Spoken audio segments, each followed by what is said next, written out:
B'siyata d'Ishmaya, Masechet Menachot, Dafchet, nous commençons Daf Zayin Amud Bet, 2 lignes avant la fin de la page, où Mi Amar Rabbi Elazar Hachi. Alors la Gemara reprend ce que nous avons vu plus haut. La Gemara avait rapporté Amar Rabbi Zrika, Amar Rabbi Elazar, Af Bedam Lokidesh, que si on a pris le sang d'un korban et qu'on a récupéré donc ce sang dans 2 kelim, dans 2 keli sharet, dans 2 ustensiles du Bet Hamikdash, le sang doit être d'abord récupéré dans un keli. Il doit y avoir un kiddush keli, c'est-à-dire le sang qui tombe dans le keli. On pourra ensuite l'asperger sur le misbéach. Si on a récupéré dans un keli moins que la quantité nécessaire pour pouvoir asperger, et ensuite dans un deuxième keli, on a récupéré encore un peu de sang, mais toujours moins que la quantité de sang nécessaire pour asperger. Mais si ensuite on prend les 2 kelim et on va transvaser le sang d'un keli dans l'autre, nous avons maintenant de quoi asperger. Est-ce que c'est kasher ou pas, étant donné que on a récupéré le sang dans 2 kelim au départ? Rabbi Elazar a dit Av bedam le kidesh. Même pour le sang, il n'est pas mekadesh. Il faut donc récupérer d'abord, dès le départ, la quantité de quoi asperger de ce sang-là pour que la haza'a soit kshira. Alors la Gemara reprend Mi Amar Rabbi Elazar Achi. Est-ce que Rabbi Elazar a dit que donc bedam lo kidesh la chatza'in, il n'est pas mekadesh, il récupère le sang en 2 fois, donc en 2 fois, c'est-à-dire la quantité qu'on doit asperger. Veha, pourtant, itmar, nous avons une marloquette qui a été dite à propos de Chavité Kohen Gadol. Le Kohen Gadol devait apporter tous les jours une mincha qui est appelée minchat Chavitin. Cette mincha était de 1 issaron, c'est-à-dire une mesure de farine issaron, et on devait la diviser en 2. Une partie était brûlée le matin et une autre partie l'après-midi. Elle est appelée minchat Chavitin, milachon machavat, de la poêle, étant donné qu'on la faisait cuire dans une poêle, comme nous l'avons vu plus haut, le din de machavat. Donc ce korban chavité Kohen Gadol, que normalement le Kohen Gadol doit donc apporter 1 issaron et ensuite on va le diviser. Rabbi Yochanan Amar enak dusha la chatza'in. Rabbi Yochanan nous dit, si on a d'abord pris dans un keli la moitié d'un issaron et une autre moitié dans un autre keli, il n'y a pas de ktusha sur cette farine et on pourra donc la faire sortir par un pidion en la rachetant. Il n'y a pas de ktusha tagouf sur cette farine. Rabbi Elazar n'est pas d'accord et dit mitor shekarva la chatzaim ktusha la chatzaim, étant donné que cette minchat chavitin du Kohen Gadol, on l'a portée, on a utilisé le terme de sacrifier la chatzaim en 2 fois, puisqu'il y avait 1 issaron, la moitié le matin, l'autre moitié l'après-midi. Donc la kedusha aussi de cette mincha peut se faire en 2 temps. Si on prend dans un keli un demi-issaron et ensuite dans un autre keli un demi-issaron, la mincha est kedusha. Il y a une kedusha. Donc n'oublions pas qu'il y a différents stades dans la kedusha d'un korban ou d'une mincha. Il y a la kedusha tpe, lorsqu'on prend la farine, on dit ce sera donc pour une mincha, une offrande. Ensuite, il y a une kedusha lorsque on va mettre cette offrande dans un keli, cette farine dans un keli, il y a la kedusha de keli. Ensuite, on prend le kometz qu'on va mettre dans un autre keli, c'est encore un digne de kedusha de keli pour pouvoir brûler le kometz sur le misbéach. Mais essentiellement, dans la mincha, il y a ces 2 étapes. Kedusha P, au moment où on va sanctifier la farine, et ensuite kedusha de keli lorsqu'on met la farine dans un keli. Ici, on parle de cette deuxième kedusha. Quelles sont les différences entre cette première kedusha et la deuxième, ces différents stades de kedusha? Ça, nous le verrons Bezrat Hashem dans Masechet Meila. C'est vrai que l'Igma le rapporte parfois au passage, mais essentiellement c'est dans Masechet Meila où la Mishnah nous explique pour chaque korban les différentes étapes de kedusha. Donc ici, Rabbi Elazar nous dit, puisque karva la chatza'in, la minchat chavitin est sacrifiée en 2 fois, est apportée en 2 fois, eh bien la kedusha aussi peut se faire la chatsaïn à moitié, c'est-à-dire en 2 fois. Vim, ita, donc la Gemara nous dit ici, vraiment d'après Rabbi Elazar, le sang n'est pas kadosh la chatsaïn, alors l'élève midam. On devrait apprendre la mincha travitin du sang, et de dire que de la même manière que le sang, si on a récupéré en 2 kelim, ce n'est pas kadosh. Donc la mincha travitin aussi, ce n'est pas kadosh en 2 kelim. Pourtant, Rabbi Elazar nous dit que c'est kadosh. Donc la Gemara pose une question ici, comment peux-tu dire que d'après Rabbi Elazar, le dam qu'on a récupéré, le sang qu'on a récupéré dans 2 kelim, n'est pas kadosh? S'il n'est pas kadosh, alors pourquoi la mincha travitin est kadosh dans 2 kelim? On devrait apprendre mincha travitin du sang. Ritema, peut-être que tu diras que Rabbi Elazar, miltam milte logama, Rabbi Elazar ne veut pas apprendre une chose d'une autre. Rabbi Elazar ne veut pas apprendre le din de mincha travitin du sang. Il pense que c'est vrai que le sang, l'okdusha la chatsaïn, mais peut-être que la mincha travitin c'est différent. Ve'amar, l'agma va nous apporter une preuve où Rabbi Elazar apprend une chose de l'autre. Ve'amar, Rabbi Elazar mincha, c'est comme ça be'echal kshera. Une mincha dont on a fait la kmitza dans le echal et pas dans la cour de la hazara, bien que généralement la kmitza devait se faire dans la cour de la hazara. Si on a fait la kmitza dans le echal, c'est caché. Pourquoi? Sheken matzinu besiluk bazichin.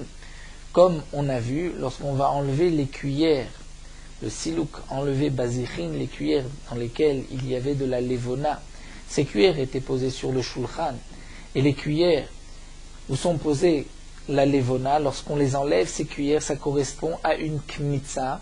On va ensuite brûler la levona qui se trouvait dans ces cuillères, et le pain, le lechem apanim, sera permis au kohanim. Donc cette avoda de silouk bazichin, lorsqu'on enlève les 2 cuillères, ça ressemble à une kmitza. Et on enlève les 2 cuillères du shulchan qui se trouvaient dans le echal. Donc on voit que la kmitza dans le echal est kshera pour la kmitza du lechem apanim. Bien qu'on ne prenait pas une partie du lechem apanim, on prenait la levona, mais c'est considéré comme la kmitza du lechem apanim.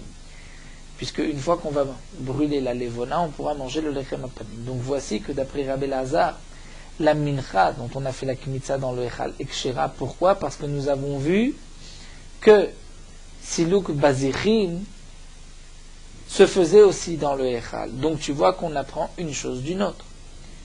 La Gemara répond, mincha mi mincha yalif. C'est vrai que Rabbi Elazar va apprendre une mincha d'une autre mincha.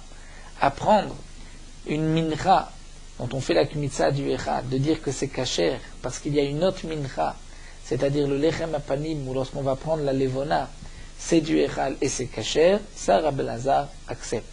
Mais mincha midam lo yalif, d'apprendre la mincha travitin du sang, c'est-à-dire du sang du korban, et de dire que l'okidesh la chatsaim, ça lo yalif, et Rabbi Elazar n'apprend pas. La Gemara continue, mincha mi yalif, est-ce que vraiment Rabbi Elazar va apprendre une mincha d'une autre? Comme on vient de le voir, que la mincha shkimtza bechal, on apprend du silouk bazichin. Pourtant, va Tania, voici une braïta qui dit Hach le perka, si avant d'avoir enlevé les pains de la table, comme nous l'avons vu plus haut, il y avait 12 pains, lechem apanim, sur le shulchan. C'est une Gemara qu'on verra par la suite dans Masechet Menachot, où la Gemara va développer exactement comment étaient fabriqués ces pains, quelle était la avoda, est-ce qu'on a enlevé. Tous les détails du din de lechem apanim seraient expliqués par la suite. Le lechem apanim, juste en ce qui concerne la soudia ici, on devait enlever les 12 pains le Shabbat, et on mettait 12 autres pains sur le shulchan.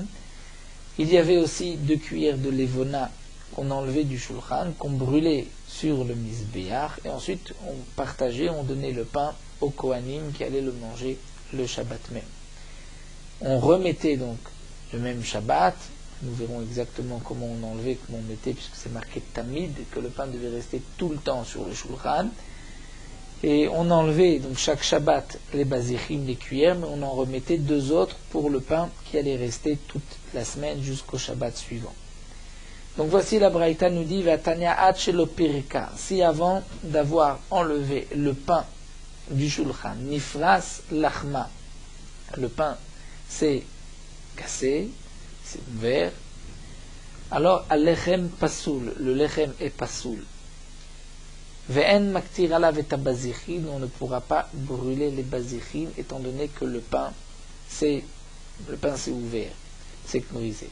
Rashi nous explique, puisque c'est comme une mincha chez Chasra, où il manque une partie de la mincha avant la kmitza.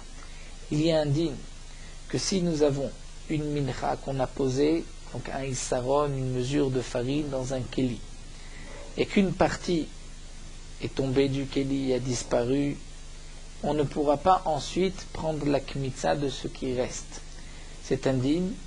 Mina mincha, prat le shechasra, nous dit Rashi, s'il manque une partie de la mincha, c'est pasoul, on ne pourra pas faire la kmitza. Il y a aussi un autre din que nous verrons par la suite, que si on a pris la kmitza, et que ensuite, donc les shiraim, les restes, aussi une partie est tombée, c'est perdu, as shiraim shechasru ben kmitza la ktara, si les shiraim, les restes de la mincha, ont disparu une partie entre le moment où on a fait la kmitza et le moment où on va brûler le kometz, eh bien on ne brûlera pas le kometz. C'est une marloquette que la Gemara nous rapportera par la suite. Donc dans les mots, reprenons la braïta. Ad shelo pirka nifras lachma. Si avant d'avoir enlevé le lechem apanim de la table, comme Rachid explique, le pain nifras lachma s'est cassé. Alors le lechem est pasoul. Mais on ne pourra pas brûler les bazichim.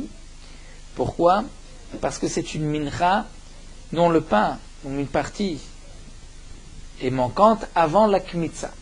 Et nous avons un din, donc que si il manque de la mincha avant la kmitza, on ne pourra pas brûler le kometz. Donc si avant d'avoir enlevé le pain, et aussi essentiellement avant d'avoir enlevé les bazichim, Nifras lachma, le pain s'est cassé. Donc, c'est que le pain s'est cassé, la mincha et chassera est manquante avant la kmitza. Donc le lechem est pasoul et on ne pourra pas brûler les bazichim. Même chez pirka, si une fois qu'on a enlevé le pain de la table, ou essentiellement une fois qu'on a enlevé les bazichim, nifras lachma, le pain s'est cassé, à ce moment-là, on rentre dans l'autre catégorie qui est une mincha qui est manquante entre la kmitza, puisque lorsqu'on enlève les bazichim, c'est la kmitza, et entre le moment où on va brûler le kometz.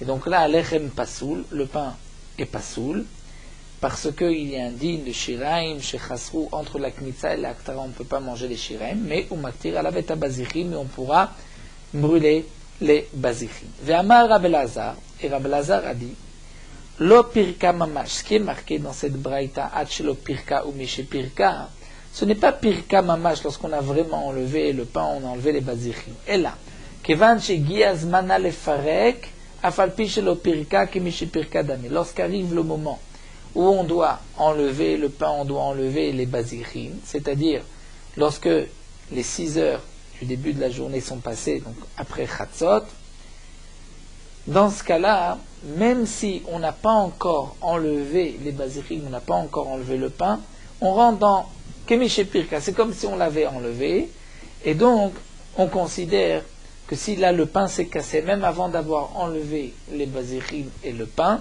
c'est comme si ce chissour, ce qui manque, s'est fait entre la kmitza et la ktara. Ça c'est ce que Rabbi Elazar nous a dit. Quel est le problème que soulève ici la Gemara? Ve'amai, pourquoi? Si vraiment tu dis que Rabbi Elazar apprend mincha mi mincha, va apprendre le din d'une mincha d'une autre, alors teve, que mincha shechasra kodem kmitza. Pourquoi va-t-on dire que même si c'est vrai que le zman est arrivé et qu'on aurait pu enlever, mais on n'a toujours pas enlevé le pain, on n'a pas enlevé les bazichim. Donc en vérité, c'est comme si la mincha chasra avant la kmitza.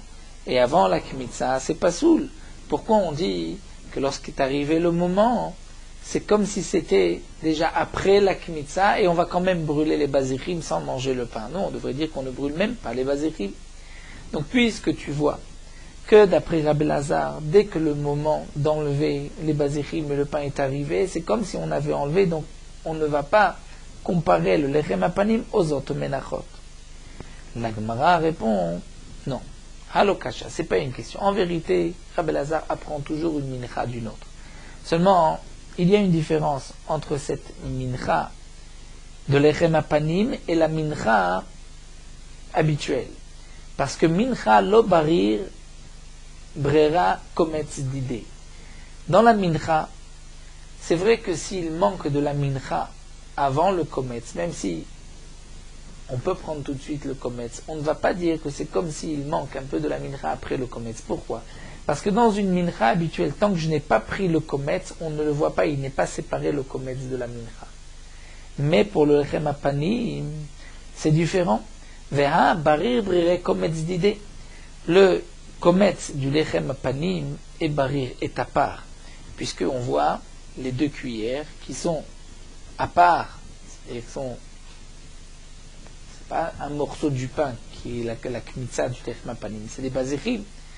Donc c'est pour cela qu'Evan chez Giazman Alefarek, on considère qu'Eman départ Kedamé, c'est comme si on avait déjà pris les 2 cuillères. Donc la Gemara va juste répondre qu'en vérité, Rabbi Lazar apprend toujours une mincha d'une autre. Seulement, dans le cas du lechem apanim, c'est différent des autres menachot sur ce point-là. C'est que lorsqu'est arrivé le moment de prendre les bazirim, je peux dire dans le lechem apanim, c'est comme si on avait déjà fait le kometz, mais pas dans une autre mincha, parce que dans l'autre mincha, le kometz c'est une partie de la mincha, alors que là, il y a le pain et il y a les bazirim, donc il y a le kometz qui est à part. Alors la Gemara juste termine, Ela me'ata, si c'est ainsi, te'eve keshirem shchasru ben kmitza l'aktara den maktirim kometz alehem, même si tu considères que lorsque est arrivé le moment de prendre les bazirim, c'est comme si on avait pris les bazirim. Et donc si le pain s'est cassé, c'est comme si la mincha est chassera entre le kometz et le moment où on va brûler les bazirim. Et il y a une halakha, ça devrait être comme shiraim, les restes d'une mincha chez chasrou qui sont manquants, qui ont disparu, une partie s'est perdue, ben kmitza la aktara, entre le moment de la kmitza et la aktara, où le din en maktirim kometz alehem. Eh bien, la Gemara va répondre, mais la pluktaninu, n'est-ce pas que c'est une machloket, est-ce qu'on est maktir le kometz ou pas? Et Rabbi Lazar, ça va là, ben kmitza la aktara, maktir kometz alehem. Rabbi Lazar lui pense qu'on brûlera le kometz. En réalité, c'est ainsi qu'on avait aussi expliqué la Braïta, en disant que d'après donc, le Tana de la Braïta et Rabbi Lazar, si le pain s'est brisé, donc c'est considéré comme un chissour, comme si la mincha est manquante, avant la kmitza, là on ne brûlera pas le kometz, mais si c'est après la kmitza, on brûlera le kometz, même si on ne pourra pas manger le pain. Donc la Gemara maintient, c'est effectivement ce que Rabbi Lazar pense, bien que c'est vrai que c'est une machloket. Donc là, nous avons vu l'opinion de Rabbi Lazar. La Gemara avait posé la question, est-ce que Rabbi Lazar pense que le sang peut être mitkadesh le chatzaïn? Pourtant, on voit que pour Chavite Kohen Gadol, c'est kadosh le chatzaïn. Donc si le sang n'est pas kadosh le chatzaïn, comment on ne va pas apprendre la mincha du sang? Et la Gemara a répondu, d'après Rabbi Lazar, on n'apprend pas le din d'une mincha, du dam, du sang. Bien qu'on apprend le din d'une mincha d'une autre. Et la Gemara a expliqué que bien que dans ce cas-là, l'Echem Apanim, on ne pouvait pas apprendre d'une autre mincha, parce que ici c'était particulier, étant donné que le kometz du Lechem Apanim est déjà à part. Là, nous revenons au din de Chavite Kohen Gadol. Goufa, Chavite Kohen Gadol, donc cette mincha du Kohen Gadol devait apporter un isaron, la moitié le matin, la moitié le soir. On devait d'abord apporter toute la farine dans un récipient et ensuite la diviser en 2. Donc le kidouche se faisait de un isaron en entier. Mais nous avons vu une machloket. Rabbi Yochanan Amaren Akdush al Chatzaim. Si on a d'abord mis un demi isaron dans un kli et un autre demi dans un autre kli, est-ce que c'est kadosh ou pas? Rabbi Yochanan a dit que non. Rabbi Lazar Mamitosh Kaval Chatzaim Akdush al Chatzaim, puisqu'on peut apporter cette mincha en 2 fois. On l'apporte en 2 fois, moitié le matin, moitié le soir. Donc, Akdush al Chatzaim, c'est kadosh aussi en 2 fois. Amar Ravacha va expliquer la raison de Rabbi Yochanan. Maïtama de Rabbi Yochanan. Pourquoi d'après Rabbi Yochanan ce n'est pas Kadosh la Chatzaïn? Amarcha, puisque la Torah a dit Mincha Machatzita.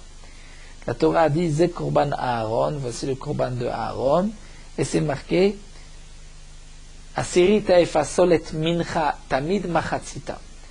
Mincha Machatzita, j'apprends de ce pasuk, Have Mincha, donc apporte d'abord la mincha, et ensuite, ensuite tu la diviseras en 2. C'est-à-dire que la Torah dit, tu apportes d'abord un isaron que tu dois diviser en 2. Tu ne peux pas apporter 2 demi. Mais l'agma vient objecter, c'est marqué Chavite Kohen Gadol, les chavitim du Kohen Gadol, cette mincha que le Kohen Gadol devait apporter tous les jours, qui était faite par cuite sur la poêle, chavitin. Lo hayu baot chatzaïn, on ne pouvait pas apporter un demi-isaron pour le matin, un demi-isaron pour le soir. Elle a mevi isaron shalem vechotse, où on apportait un isaron entier qu'on divisait en deux. Vetania, et nous avons une braïta qui dit, il ne'emar mincha machatzit. Si c'était marqué juste dans la Torah mincha machatzit, sur une mincha et moitié matin, moitié soir, haïti omer mevi chatzi isaron mi beto shacharit ou makriv, j'aurais pu dire qu'il apporte un demi-isaron de sa maison et des makriv le matin. Et ensuite, Khatsi Saron Beto Arvit ou Makriv, et il apporte un demi-saron de sa maison le soir. Il est Makriv, Talmud Loma Machatzita Baboker, c'est-à-dire Merza Mishalem Humevi. Il apportera la moitié d'un isaron entier. Donc de cette braïta, on voit, comme l'opinion de Rabbi Yochanan, que Enak Kedusha la Chatzain, il faut apporter une mesure de 1 isaron et ensuite on va la diviser. C'est une question sur Rabbi El-Hazar qui a dit que c'est Kadosh la Chatzain. La Gemara va répondre les mitzvahs. Ce din-là, c'est vrai que ce n'est qu'une mitzvah, mais ce n'est pas me'akev. Rabbi El-Hazar est d'accord que les chatrila, tu vas apporter un isaron que tu vas diviser, mais bediavad, ce n'est pas grave. Amarle Rav Givia, mais Bekatil Ravashi Rav Givia de cet endroit Bekatil a dit Ravashi Vachokak Tivba. Pourtant, dans le din de Minchat Chavitin, c'est marqué Chouka, Chok Olam Lachem. Et nous avons un principe que là où c'est marqué Chouka, c'est Me'akev. Donc si le Pasuk vient dire que c'est un isaron qu'on apporte et qu'ensuite on va le diviser, et que c'est marqué aussi Chouka, donc je ne peux pas faire autrement, je ne peux pas dire que c'est juste une mitzvah, même bediavad, si je ne l'ai pas fait de cette manière, c'est pas soul. Amarle, la Gemara répond, lo nitzrecha el aleavi shalem mi beto. C'est-à-dire, lo nitzrecha, ce chidouche, et que le chouka, et qu'il doit effectivement l'apporter, le isaron tout entier de sa maison. Il l'apporte au Beth Amikdash, il apporte un isaron entier. Mais ensuite, comment il va être mekadesh ce isaron? Est-ce qu'il doit le mettre dans un seul keli d'un coup et ensuite le diviser? Ou il peut mettre la moitié dans un keli, la moitié dans un autre keli? Ça, ce din-là n'est pas marqué dans le pasouk. Et donc ça ne fait pas partie de chouka. Donc d'après Rabbi Lazar, le chouka, c'est qu'il doit apporter un isaron. Maintenant, comment il va être mekadesh? Il peut le faire en deux fois. La Gemara continue, Mira, ma Rabbi Yochanan Achi, est-ce que Rabbi Yochanan a dit une telle chose? Que les chavités Kohen Gadol ne sont pas kedushin en deux fois. Vea itma, pourtant nous avons une marloquette qui a été rapportée, Ifrish Khatsi Isaron Vedato Leosif. Lorsqu'un homme a pris un demi-isaron, donc pour une mincha habituelle, il a pris un demi-isaron, et normalement il n'y a pas de mincha moins d'un isaron, d'un dixième de Efa, c'est les mesures de l'époque. Donc il friche Khatsi isaron, il mafriche un demi-isaron. Vedato Leosif, son intention est de rajouter, d'arriver à un isaron. Rav Amar eno Kadosh, Rav dit non, c'est pas Kadosh. Puisque il a d'abord pris un demi-isaron, même s'il veut rajouter, on ne peut pas être Mekadesh le demi. Rabbi Yochanan Amar Kadosh, Rabbi Yochanan dit si c'est Kadosh. Vim ita, la Gemara dit si vraiment. D'après Rabbi Yochanan, les chavités Kohen Gadol ne peut pas être Mekadesh la Chatzain. Alors l'élève Mechavitin, Rabbi Yochanan devra apprendre la mincha des chavitin et dire que ce n'est pas Kadosh. En deux fois, il faut un isaron. Peut-être que tu diras Rabbi Yochanan milta lo yalif, peut-être que Rabbi Yochanan n'apprend pas une chose d'une autre. La Gemara d'ici, nous voyons, va Rabbi Yochanan shlamim shachatan bechal ksherim. Rabbi Yochanan pense qu'un korban shlamim qu'on a égorgé dans le echal, bien que normalement le korban shlamim doit être égorgé dans la hazara, si on l'a égorgé dans le echal, c'est caché. Dire-t-il, puisque c'est marqué dans le pasuk, ushchato petach oel moed, on l'égorgera à la porte du Oel Moed. Si la Torah nous dit qu'on va égorger le korban à la porte du Oel Moed, c'est que l'essentiel, le Ikar, c'est le Oel Moed. Et tu vas égorger à la porte du Oel Moed. Donc si à la porte, le tafel, ce qui est secondaire, de l'essentiel, c'est caché, donc elle va remettre qu'à l'intérieur dans l'Oel Moed, c'est caché. Chez l'Oye tafel, chamour mi Ikar. Le tafel ne doit pas être chamour du Ikar. Donc on voit, puisque dans la Hazara c'est caché, à plus forte raison dans le Echal. En tout cas, on voit que d'après Rabbi Yochanan, on va apprendre le Echal de la Hazara. Donc Rabbi Yochanan apprend un din d'un autre. Si c'est ainsi, pourquoi Rabbi Yochanan ne va pas apprendre le din d'une mincha, que normalement on doit apporter un Issaron? Et Rabbi Yochanan dit que si tu apportes un demi-Issaron, c'est Kadosh. Pourquoi il ne va pas apprendre de la mincha Travitin où ce n'est pas Kadosh? Puisque Rabbi Yochanan n'avait même un pasouk. La Gemara répond, Dato leosif shani. En vérité, Rabbi Yochanan peut apprendre un din d'un autre. Seulement, il ne va pas apprendre la mincha de mincha Travitin. Pourquoi? Parce que Dato leosif shani. On parle dans le cas où il a rempli, il a mis un demi-saron, mais il a l'intention de rajouter. S'il a l'intention, là c'est différent des Tanya. C'est-à-dire, s'il a l'intention, c'est Kadosh. Lorsqu'il a mis que un demi, il veut être Mekadesh ce demi, là ce n'est pas Kadosh. Mais s'il met un demi en pensant rajouter, ce demi est Kadosh. Des Tanya, comme on l'a vu dans une Braïta, c'est marqué à propos des Korbanot Anesiim, Shneem Meleim Solet. Meleim en Meleim et la Shlemim, que signifie qu'il y avait Karat Kesef Achad et Mizrak Echad, donc deux récipients, et Shne Melim Solet. Ils avaient apporté ces récipients pleins de solet. Que signifie Meleim? En Meleim et la Shlemim. C'est-à-dire, on remplissait les récipients de solet. C'est-à-dire, toute la quantité qu'on devait mettre le Issaron était placée dans le Kili. V'amar Rabbi Yossé dit, Ematay bizman shen dato leosif, aval bizman dato leosif, rishon kadosh. Et Rabbi Yossé dit, dans quel cas on doit tout mettre, tout le Issaron dans un kli, c'est lorsque tu n'as pas l'intention de rajouter. Aval bizman shen dato leosif, rishon kadosh. Au fur et à mesure, c'est kadosh, même s'il ne met au départ qu'une partie, c'est kadosh au fur et à mesure, puisqu'il a l'intention de rajouter. Donc de même, on dira pour Rabbi Yochanan, c'est vrai que si je prends un Issaron de Minchat Travitin et que je vais diviser, mettre la moitié dans un kli, la moitié dans un autre kli, là ce n'est pas Kadosh. Mais si je mets la moitié dans un kli, j'ai l'intention de rajouter dans ce kli même, alors au fur et à mesure c'est Kadosh. Et donc pour la Mincha, Rabbi Yochanan pensera que si on a apporté un demi-Issaron et qu'on a l'intention de rajouter, au fur et à mesure c'est Kadosh. La Gemara poursuit et demande vers Rav, et Rav, que nous avons vu plus haut, qui pense que ce n'est pas Kadosh lorsqu'on a pris un demi-Issaron d'une mincha, où ça doit être un Issaron et qu'on a l'intention de rajouter. Et bien d'après Rav, tant qu'on n'a pas mis le Issaron, ce n'est pas Kadosh. Demande la Gemara vers Rav, Bechavitin, à propos de la mincha Travitin, Keman Tziviral, il pense comme qui? Et Rab Lazar, s'il pense comme Rab Lazar, que la mincha Travitin, on peut être Magdish en deux fois, donc même un demi, alors l'élève Mechavitin, il devrait apprendre le din d'une simple mincha, il devrait apprendre de la chavitin.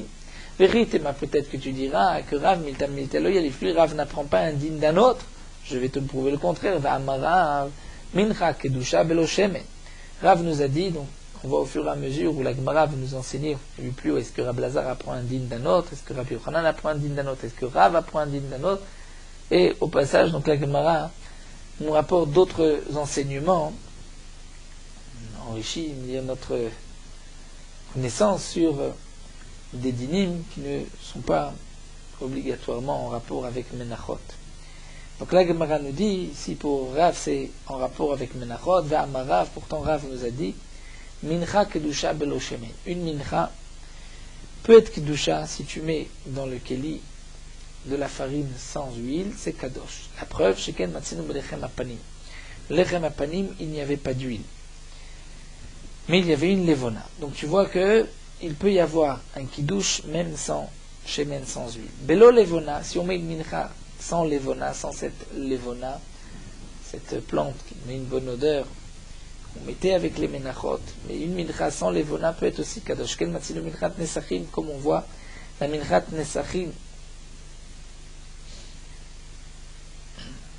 qui venait avec tout korban.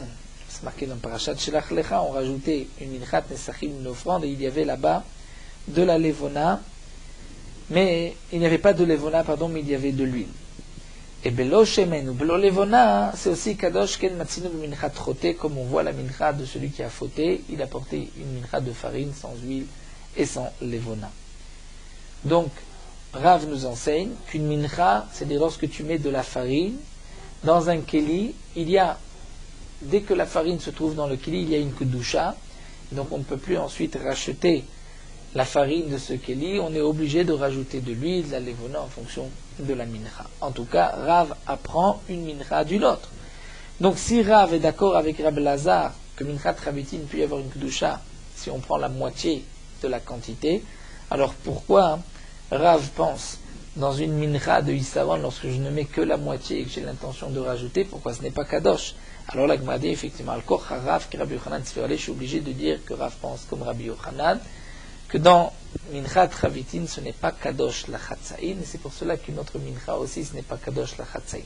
Bien que on fait quand même une différence entre Rabbi Yochanan et Rav, que Rabbi Yochanan pense que bien que la mincha travitin, si tu n'as pris que la moitié du Issaron, ce n'est pas kadosh, mais pour une simple mincha, si tu as l'intention de rajouter dans ce keli, il est kadosh au fur et à mesure. Rav n'est pas d'accord sur ce point-là. Rav pense que de la même manière que la mincha travitin, si on met la moitié dans le keli, ce n'est pas kadosh. De même, pour une autre mincha, même si j'ai l'intention de rajouter, ce n'est pas kadosh. La Gemara continue. C'est une autre sugya, mais puisque nous avons rapporté le din de Rav, on va le reprendre. La Goufa. Amarav. Goufa, c'est-à-dire la Gemara reprend ce que nous venons de voir. Amarav. Mincha kedusha belo shemen, une mincha peut être kedusha, c'est lorsque tu mets de la farine, même sans huile, c'est kadosh, et tu dois rajouter ensuite de l'huile. Shken matzin lechem apanim, comme on voit lechem apanim, il n'y a pas d'huile. Belo levona, comme on voit minchat nesachim, il n'y a pas de levona. Belo shemen de levona. Shken matzin minchat chote, où il n'y a pas de shemen de levona. La Gemara continue, vishemen ou levona. Katchehai, belohai, vehai, belohai. Et le shemen, l'huile et la levona peut être aussi kadosh une sans l'autre, c'est-à-dire de l'huile sans solette, sans levona, et la levona sans huile et sans solette, sans farine, c'est aussi kadosh. Comment cela? Shemen, l'huile sans levona et sans farine peut être kadosh, comme on voit le log shemen du Metzora, le lépreux, parce qu'il vient se purifier, il doit apporter une quantité d'huile, laquelle on va asperger de l'huile, et on va aussi faire des matanes de honot, on va poser, appliquer de cette huile sur les pouces. Donc il y avait de l'huile qu'il apportait, donc une mesure, elle pouvait être kadosh bien qu'il n'y avait pas de farine. La levona aussi peut être kadosh, ken matzinu belevona bazichim, la levona qui venait, qui était dans les cuirs de bazichim, il n'y avait pas de farine avec, et les bazichim étaient mekadesh, la levona. Donc de même on dira que de l'huile sans solette et sans levona, ou levona sans solette et sans shemen, et comme nous l'avons vu aussi, le solette sans shemen, sans levona, donc tout peut devenir kadosh dans un keli séparément. Solette, shemen et levona. Donc si un homme a apporté dans un keli solette, le keli est mekadesh, et il doit ensuite rajouter, il est obligé de rajouter du shemen pour faire cette mikra. Ça c'est ce que pense Rav. Rav Chanina dit Lozo kedusha belozo, lozo kedusha belozo. Un n'est pas kadosh sans l'autre. C'est-à-dire toutes les menachot, on a besoin de shemen ou levona, le klisharet n'est pas mekadesh, le solet sans l'huile sans le levona, ou la levona sans les deux autres. Alors la Gemara va poser une question de Rav Chanina, Issaron lama nimshach.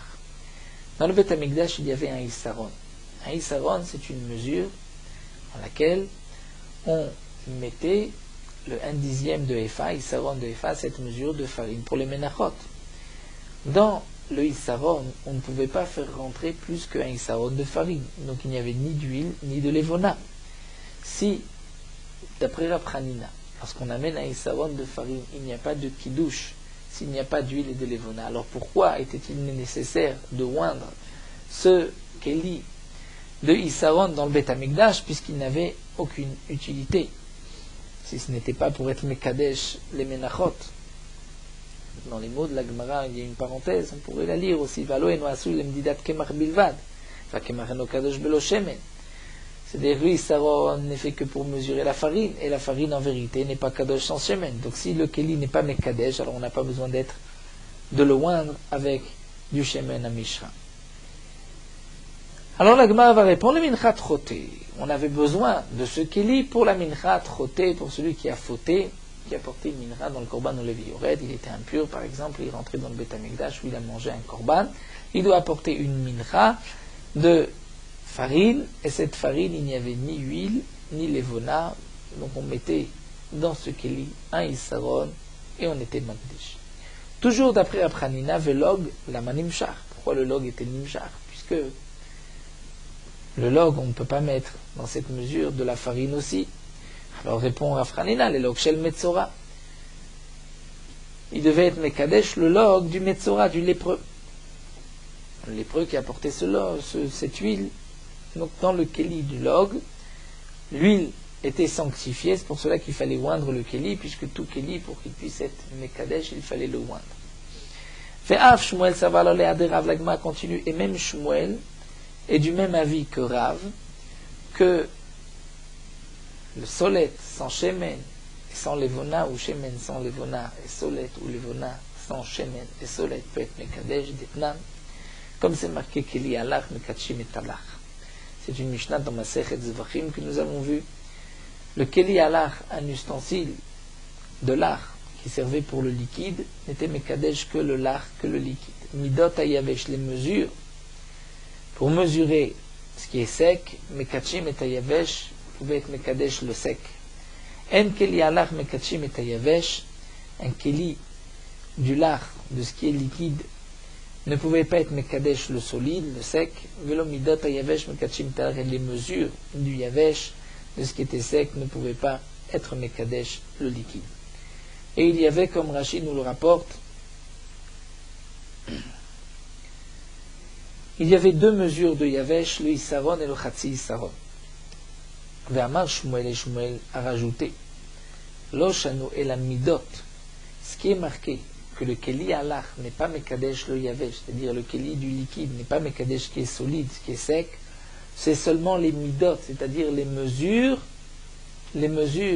du lach, les mesures du liquide. Comme il y avait le hin, chatzi hain, comme la Gemara le développe. Par la suite, nous le verrons, c'est aussi une Mishnah dans Masechet Menachot.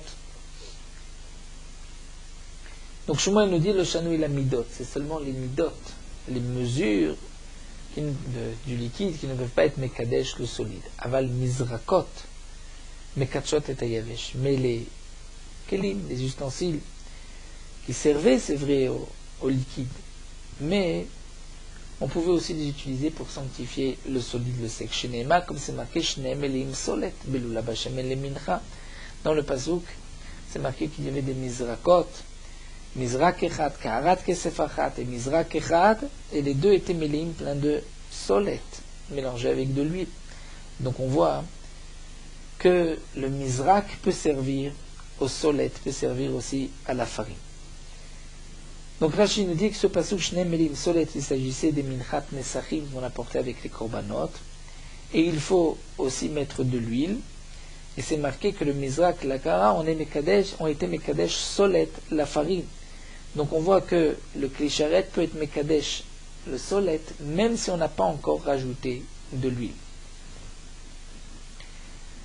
Alors la Gemara continue à parler Ravachami diftili ravina min halachahi. Comment tu peux apporter de là une preuve que le mizrak peut être mekadesh, ce qui est sec et ce qui est solide? Pourtant la mincha était lacha, était humide puisqu'elle était mélangée avec de l'huile.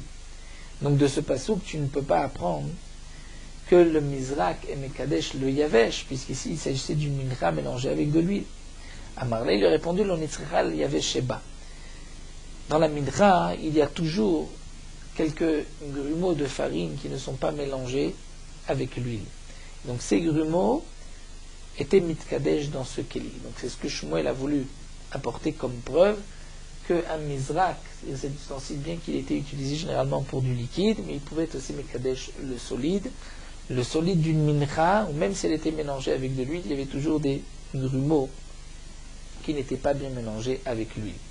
Et c'est mitkadesh, donc comme nous l'avons dit, Shmuel pense comme Rav que le solet peut être mitkadesh dans un keli sharet la farine, même s'il n'y a pas d'huile et même s'il n'y a pas de levona. On saute la parenthèse, comme disent ici les Mefarshim. Viba et Tema, où la Gemara va donner une autre réponse à la question de Ravacha Midifti, est-ce que la mincha est liquide ou solide? Viba et Tema, mincha le gabedam qui avait jdami. La mincha, même si elle est mélangée avec de l'huile, mais par rapport au sang, c'est considéré comme yavesh, comme sec. Et donc c'est pour cela qu'on va dire que la mincha, que le mizrak, puisqu'il est mekadesh la mincha, il peut être mekadesh aussi la farine toute seule. La Gemara poursuit Goufa, on reprend un enseignement que nous avons vu plus haut, Amar Rav Elazar, mincha shekamsa ba'echal kshera, une mincha dont on a fait la kmitza dans le echal, à l'intérieur du echal, du Ohel Moed. La mincha est kshera, la kmitza est kshera, bien que normalement la kmitza doit se faire dans la cour, dans le chatser, mais dans le echal c'est aussi kasher. Sheken matzino v'siluk bazichim, comme nous avons vu à propos des siluk bazichim, lorsqu'on enlevait les cuillères qui se trouvaient posées sur le shulchan était dans le echal, dans le Ohel Moed, et les cuillères, c'était comme le kometz d'une mincha, c'est du lechem apanim. Lorsqu'on enlevait les cuillères, c'était comme le maaseh kmitza, comme si on prenait la kmitza du lechem apanim, qu'on va ensuite brûler les bazichim, il y avait à l'intérieur de la levona, comme nous l'avons vu, et on pouvait ensuite manger le pain. Donc puisque le siluk bazichim, qui était en vérité une kmitza par rapport au lechem apanim, donc on voit que la kmitza peut se faire même à l'intérieur du echal. Donc de même, une mincha qui normalement, dont normalement la kmitza devait se faire dans la hazara, si malgré tout elle a été faite dans le echal, c'est caché. Mais Tiv Rabbi Yirmiyah vient objecter, puisque c'est marqué Vekamatz Misham, il y a une braïta qui reprend le pasuk, Vekamatz Misham.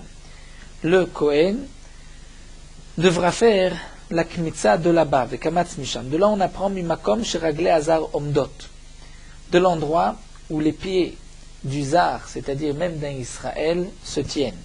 C'est-à-dire que dans la Hazara, à la porte, si on commence par la porte de Sha'ar Nikanor, comme nous l'avons vu, qui était la porte de la Hazara, il y a d'abord 11 amot sur toute la largeur de la Hazara. Ces 11 amot sont appelés Ezrat Israël, c'est là où le Israël pouvait se tenir debout. Ensuite, il y avait 11 amot jusqu'au Mizbeach, qui était Ezrat Kohanim.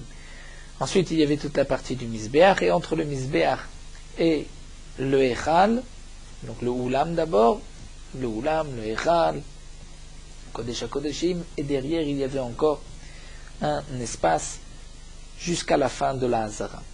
Donc c'est marqué Vekamatz Misham, d'où Mimakom Shragla Hazar Omdot, qu'on peut faire la Kmitza de l'endroit, pour l'instant on comprenait, Mimakom, c'est-à-dire de là-bas on doit faire la Kmitza, de là où les Bnei Israël peuvent être debout, c'est-à-dire dans la Hazara, au début de la Hazara, proche de Sha'ar Nikanor. Ben Vetera Omer, Ben Vetera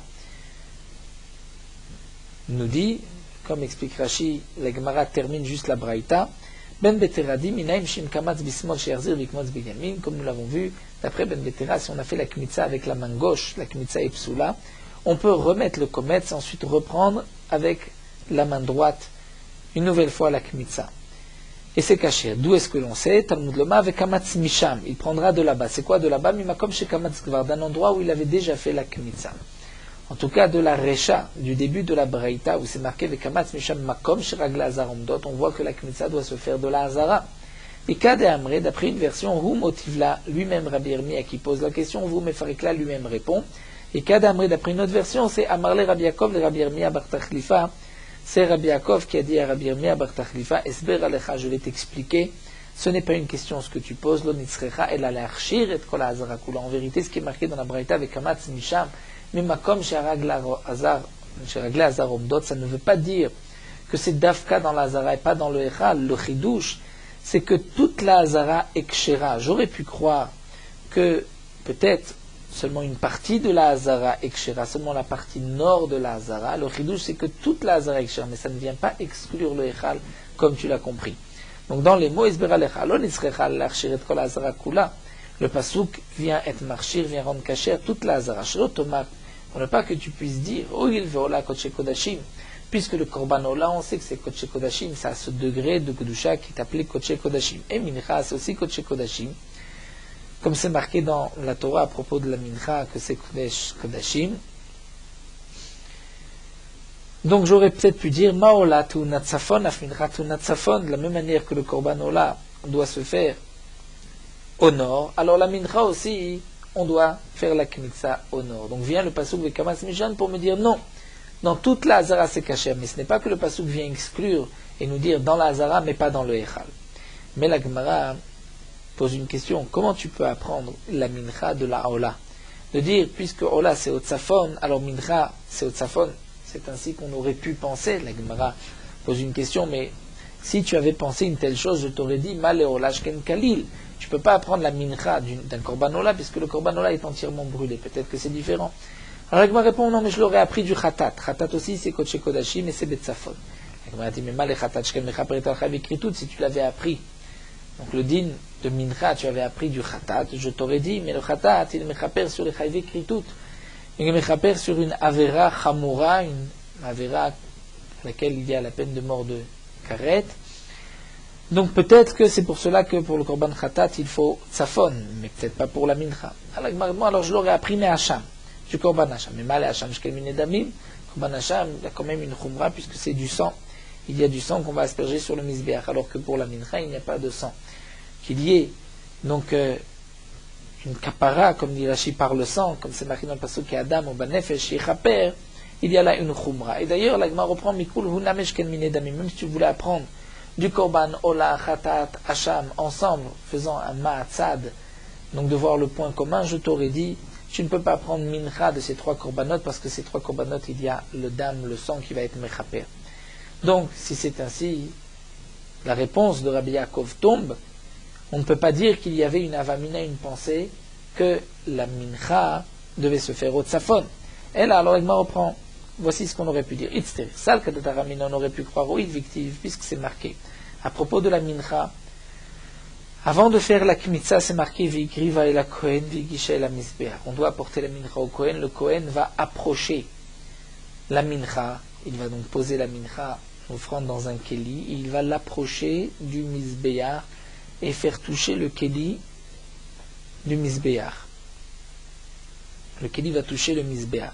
Donc puisque c'est marqué Vigisha et la misbéach, et juste après c'est marqué Vekamatz, j'aurais pu croire que puisque la Torah va lier ensemble le kometz et la hagasha, j'aurais pu dire Ma hagasha bekeren de romit maravid, la même que la hagasha se fait à l'angle sud-ouest, comme on l'apprend dans un pasouk, af kmitza name bekeren de romit maravid. J'aurais pu croire que la kmitza doit se faire seulement à l'angle sud-ouest du misber. Donc kamash malan, vekamatz misham, qu'on peut la faire dans toute la hazara, mais ce n'est pas que le pasouk vient dire seulement dans la hazara et pas dans le echal. Donc on maintient ce que Rabbi Lazar nous a enseigné, la mincha. C'est vrai qu'on peut faire la kmitza dans toute la hazara, mais même si on a fait la kmitza dans le echal, c'est caché. Alors nous allons nous arrêter ici à Goufa. On reprendra encore un autre dîme que l'Aïmar a rapporté auparavant. Nous poursuivons Merot Halacha d'Afret. Le Shulchan Aruch nous dit que la mezouza en particulier, il faut la vérifier 2 fois tous les 7 ans. Si c'est celle du Rabbim, c'est-à-dire qui appartient à plusieurs personnes, là c'est 2 fois en 50 ans. Donc la mezouza qui est fixée à la porte d'un particulier, il faut la vérifier tous les 3 ans et demi. La mezouza qui est fixée à la porte du tzibour, ce n'est que une fois tous les 25 ans.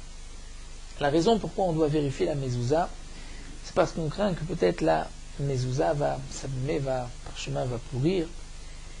Et donc il faut aussi faire attention, peut-être que les lettres se sont effacées avec le temps. Puisque même une mezouza qui a été écrite comme il faut, si par la suite les lettres ont sauté ou se sont effacées, elle est psoula. Donc, puisque l'endroit de la mezouza c'est sur le poteau de la maison, la mezouza peut facilement s'abîmer par l'humidité ou par les pluies qui vont couler sur la porte de la maison, sur la mezouza, c'est une mezouza extérieure, donc il faudra faire attention de vérifier donc souvent la mezouza.